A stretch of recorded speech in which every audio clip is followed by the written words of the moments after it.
Dysfunctional vet.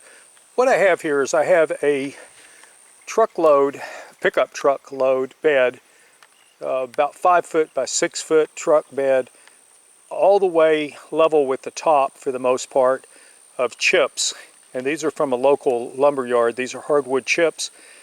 It's rained quite a bit, so they're really wet, which is good because I want them to compost. They need to be wet. And what I've done is I've laid them out. As you can see, I have a lot of weeds in this area.